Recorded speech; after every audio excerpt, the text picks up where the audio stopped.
Are you sick and tired of your business running you? It does not have to be this way.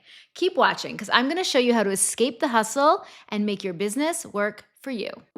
Hi, I'm Sandra Funk, interior design entrepreneur turned business strategist. You can find me helping designers confidently run their businesses and stand in their space. I created Design Zips to give you access to my proven methods so you can transform your business too. If you're looking to take control over your business for a life full of balance, abundance, and joy, you've come to the right place. All right, guys, we're digging into another design question. Here it goes. I'm so overwhelmed, working till midnight, 1 a.m., and back up at 5 a.m. My business is running me.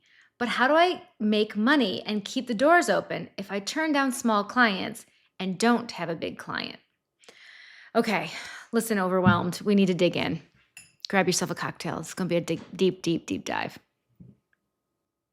So you're in overwhelm and you're doing all the things, and you've obviously got a lot of work because you're working until late into the night and up at the crack of dawn. Not sustainable. You can't keep going like this. You are literally burning the candle from both ends, and eventually you will take the big long nap where you just surrender and burn out. Okay? Don't do it. Let's stop now. You're reaching out for help. This is the first step, right? Awareness is half the battle. So you need to get help. Okay. You're super crazy busy. You're running around the clock. You need to systematize your business and you need to start delegating.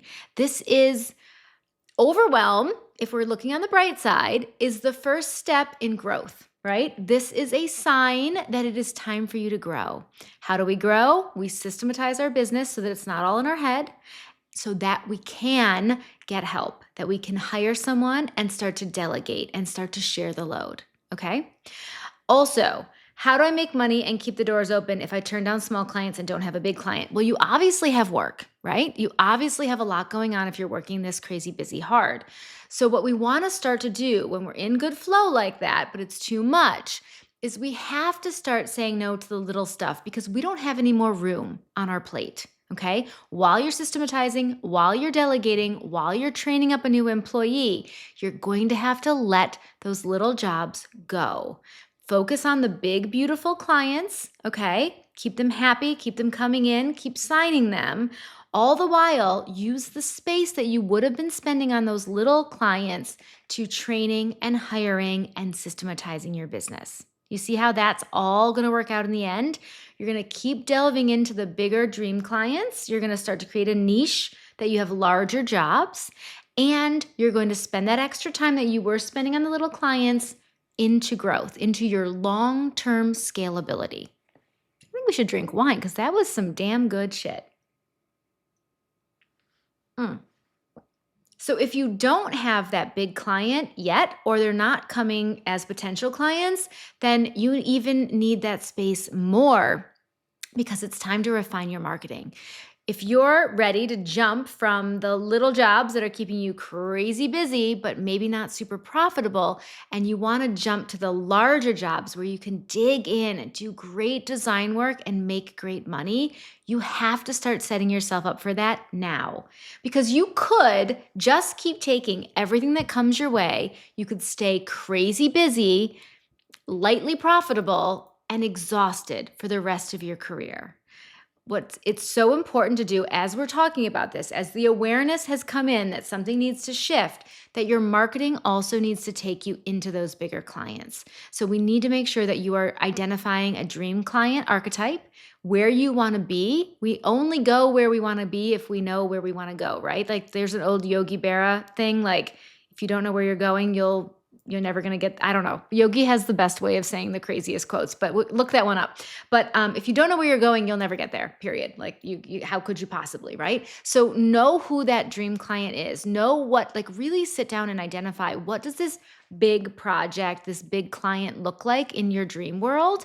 And make sure that everything that you do from a marketing standpoint is speaking to that client. And that's how you're going to start drawing those bigger clients to you. And as you get those bigger clients, again, let the little stuff go, save that time for good marketing, systemization, all the things. Now, I obviously have a shortcut to help you with systematizing your business, but we'll talk about that more later. You might be thinking, I can't afford to delegate. I can't afford to hire. So what should I be doing with my time? Well, this is even more important for you to hear this. If you're working that much until midnight, up at 5 a.m., but you aren't getting the profits to allow you to hire, we have a disconnect, right? It's time for you to grow. We know that because you're working around the clock.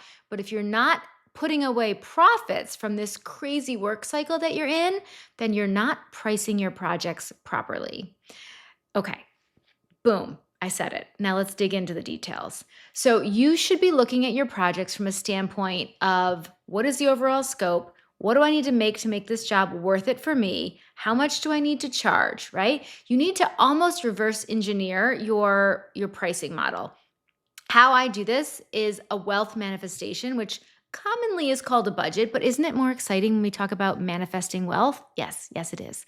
So we are going to reverse engineer. We're going to look at all your overhead, all your expenses, all of everything that's coming into your business, everything that's going out of your business, and we're going to figure out what is it going to take you? What do you need to make to take on another project, to keep working at this way, right? Clearly, you're not getting enough profit into your business if you're working that much and still don't have reserves set aside to hire. So we really need to go back and fix your pricing first to give you the profits so that you can, in fact, start to scale the business. Line? I think so. Okay, you also might be wondering, how do I even find time to streamline and systematize my business if I'm already only getting 5 hours of non-work time in a 24-hour period, which again, not sustainable. Well, the bottom line is you're either going to burn out or you're going to fix this.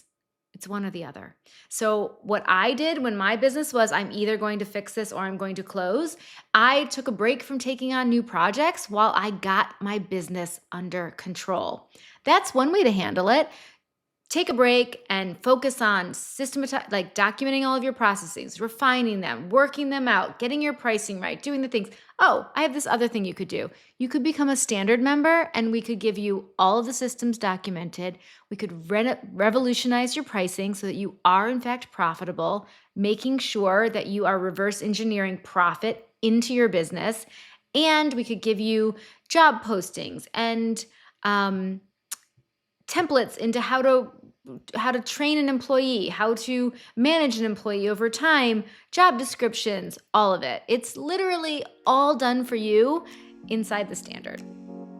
So we talked about getting fewer, larger projects. If that is something that you want to dig in deeper on, stick with me because we're going into that all the way in the next episode. Cheers.